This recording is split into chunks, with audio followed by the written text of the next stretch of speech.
इस वक्त की जो तस्वीरें आप स्क्रीन पर देख रहे हैं बेहद चौंकाने वाली तस्वीरें हैं। जी हां, जिले के भीमगंज मंडी थाना क्षेत्र के अंतर्गत ये तस्वीरें आपको दिखाई जा रही हैं, जहां पर एक रिपोर्टर जब रेलवे स्टेशन से सीधा बाहर आता है और रेलवे स्टेशन के नजदीक ही सट्टा बाजार सरेआम चलता हुआ उसे दिखाई देता है। और जब वो इसकी कवरेज करता है तो सटोरिये भागते हुए नजर आते हैं।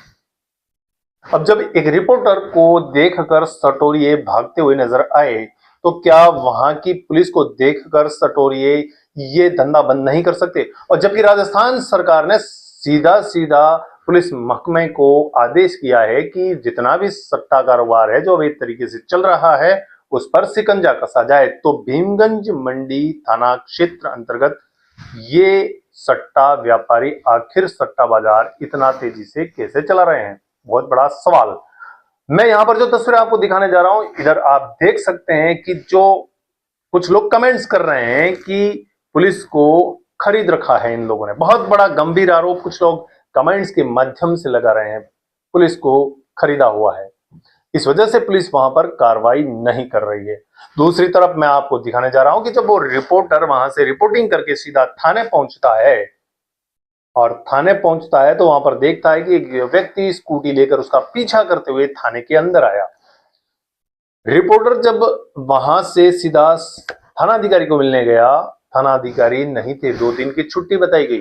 रिपोर्टर सीधा थाने के बाहर आया और बाहर खड़े होकर रिपोर्टिंग शुरू करने लगा। तभी वो जो पीछा करते हुए आया था स्कूटी लेकर सीधा बाहर आकर उस रिपोर्टर के पीछे अपनी स्कूटी खड़ी करता है और जैसे ही रिपोर्टर अपनी रिपोर्टिंग स्टार्ट करता है तुरंत वहां से निकलकर सीधा थाने के अंदर चला जाता है और कुछ ही सेकंड के बाद थाने से सीधा निकलकर पुनः रेलवे स्टेशन की ओर भागता हुआ स्कूटी से लेकर नजर आता है। आखिर ये शख्स कौन, क्यों इसने पीछा किया रिपोर्टर का और क्यों गया वो सीधा थाने के अंदर? जब रिपोर्टिंग करने के लिए रिपोर्टर बाहर निकला तो क्यों उसके पीछे पीछे वापस आया? और जब रिपोर्टिंग शुरू की तो सीधा थाने के अंदर क्यों गया?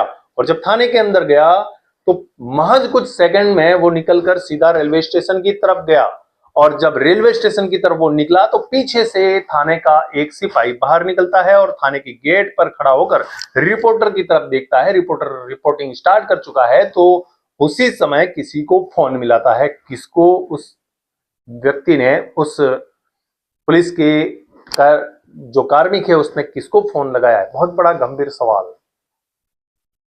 आखिर यहां क्या चल रहा है?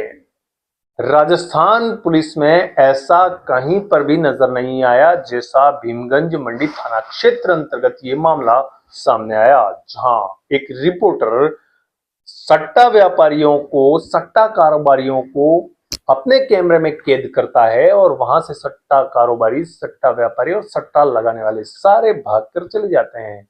और इसके बाद जब वो रिपोर्टर वहां से निकलता है तो उसका कोई शख्स पीछा कर रहा है। आखिर वो कौन?